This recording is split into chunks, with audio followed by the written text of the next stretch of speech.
I knew the HOA had done something unforgivable the moment I stepped outside and saw firefighters sprinting across my orchard. There were no flames, something far worse. They huddled around my main irrigation line, radios crackling, faces tense with urgency. At the gate, Karen was shouting at the sheriff to arrest me on the spot.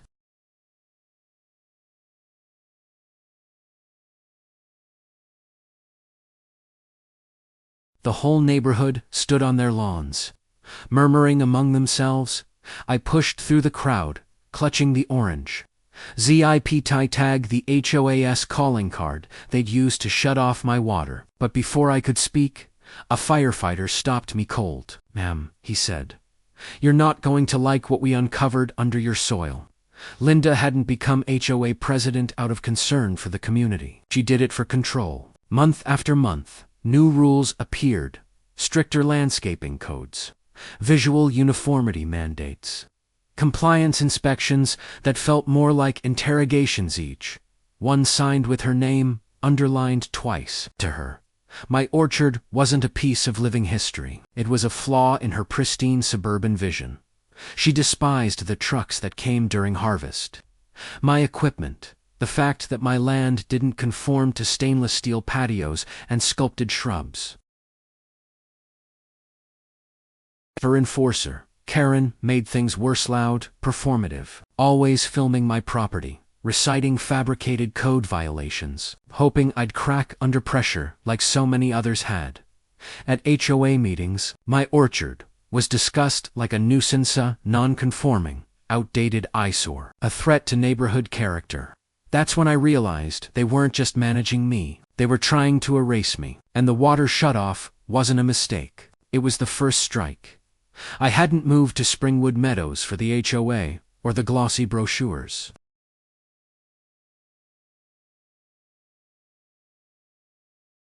I saw promise in these 5 acres in the rich soil, the gentle slope that caught the morning light, the quiet place where a family could build something real, not just maintain a mortgage. The orchard wasn't a hobby. It was the last chapter of the life we built together. Every fruit still carried his fingerprints. After cancer took him, tending the land became more than routine. It became survival. My days were simple. Walk the rows at dawn, check irrigation pressure, greet delivery trucks on the gravel road. We owned the one that fed half the region's farm stands. Nights were spent repairing valves, sharpening tools, logging harvest weights, then collapsing into bed, ready to do it all again. The HOA never cared about any of that. At first, they barely noticed me. Too busy arguing over mailbox colors and whether wind chimes counted as noise violations. But when they launched their Green Harvest Market app, polished fantasy, built on imported produce and Instagram aesthetics, my real working orchard became inconvenient, too authentic, too independent, and squarely in their way. The harassment began subtly. A note about tractor visibility, a complaint about disruptive delivery trucks. Then came board meetings, where my land was labeled legacy property, a euphemism for something they wished would vanish. That's when I understood. They weren't just annoyed, they were planning my removal. Then came the water.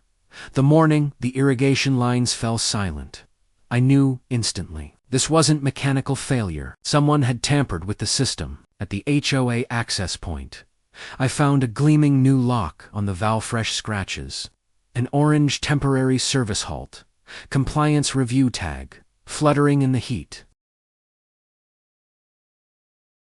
Watching the pressure drop to 0.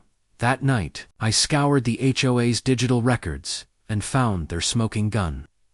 Board will enact targeted compliance enforcement on non-conforming properties. Emergency clause. Invoked emergency clause for an orchard that had peacefully existed for decades. But in their arrogance, they'd exposed their own weakness. Their market logistics relied entirely on my private gravel road. They'd cut my water, but they'd handed me leverage. The next morning, sirens wailed. A deputy arrived with a complaint. I was interfering with community commerce. I handed him photos of the lock, the tag, the footprints. His expression darkened with each page. "This looks serious," he said. "I'll file this." As soon as he left, I drove to the county and returned with certified easements and boundary maps. Proving one thing: the HOA had zero legal authority over my utilities and full dependence on my road, so I called Daniel. By sunrise, steel posts were set in concrete across the entrance. By noon, an 8-foot powder-coated gate stood firm, keypad locked, flanked by legal signage, access revoked. Chaos followed. Delivery trucks piled up, radios crackled in panic. Karen arrived, red-faced and shrieking, demanding I open the gate. I parked my tractor sideways across the road and said calmly, "Turn my water back on." She accused me of destroying the community. "No," I replied, "I'm just giving it a taste of its own rules."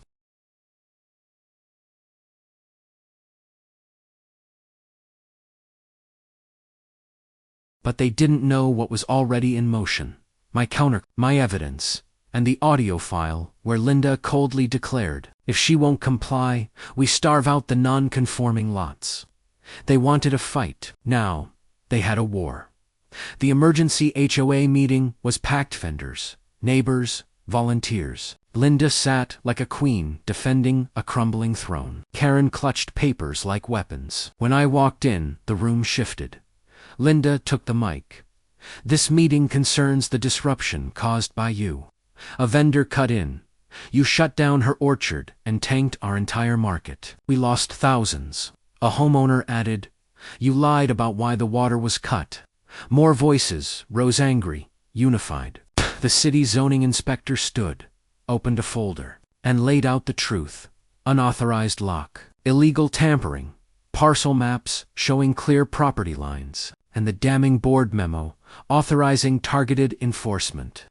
Then came the audio. Linda's voice, clear and chilling. "Starve out the non-conforming lots." Outrage erupted. "You endangered food-producing land. You weaponized the HOA." Karen dropped her clipboard. Cheryl looked ill. Brian couldn't meet anyone's eyes. The inspector closed the folder. "The board's actions may warrant civil penalties and criminal referral. Water must be restored immediately." A homeowner stood. "I move to remove Linda Bennett as HOA president. Effective now." Hands shot up, dozens. Even Cheryl raised hers. Tear-streaked but resolute. Brian followed, defeated. Linda slammed her palms on the table. "This is invalid. I won't be removed by a mob." "You removed yourself," someone shouted. "You lied to all of us." This vote stands under your own bylaws. Mrs. Harris's water must be restored by end of day. Linda's face twisted in fury. She stormed past me, hissing, "You think this is justice? You think this ends today?" "It ends," I said quietly. "When you stop harming people." She recoiled and fled. Cheryl took the mic, trembling. "Mrs. Harris, on behalf of the board, we are deeply sorry. We will make this right." The room exhaled, not in triumph, but in relief.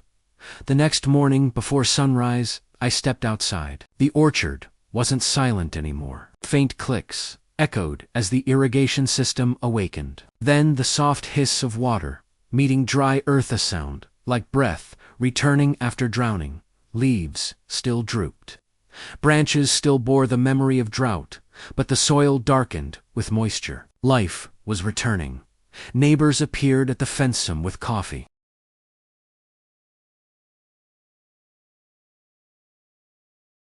One admitted, "We thought the HOA acted legally. We didn't know what they were doing to you." For the first time, I didn't feel like a relic in a polished subdivision. I felt seen. By sunset, the orchard wasn't healed, but no longer dying. It was breathing again. And so was I. Days later, an envelope arrived. Formal HOA apology. Admission of wrongful interference. Withdrawal of all complaints. Full restoration of my agricultural rights. Cheryl, now acting president, delivered it herself. No fake smile, just human regret. We're restructuring the board. Mandatory training. No more emergency clauses. You road access. We'll negotiate on your terms. The county followed with fines, infrastructure mandates, and 2 years of zoning oversight. My attorney called it a comprehensive correction. I called it accountability. Vendors reached out, some to apologize, others to partner directly. The video of Karen screaming at my gate went viral. Justice doesn't always wear a robe. Waking up Linda, resigned, and vanished Trumer, says she, fled to an Arizona master-planned community with 0 orchards. Fitting, I kept the gate, but painted it barn red and hung a carved sign. Harris Orchard, access by permission, a quiet reminder. Some lines must never be crossed. The orchard healed and waves new leaves. Heavy fruit soil humming each morning when the sprinklers clicked on. Sometimes I'd stand where Mark carved our initials into the cedar post and imagine him laughing at how hard I fought for what we built. My daughter Ellie came home for the first harvest after the water returned. She brushed her fingers over the new fruit and whispered, "Would lose it." "He'd probably lecture the trees for stressing us out," I replied. We laughed, the kind that doesn't erase pain, but makes it worth carrying.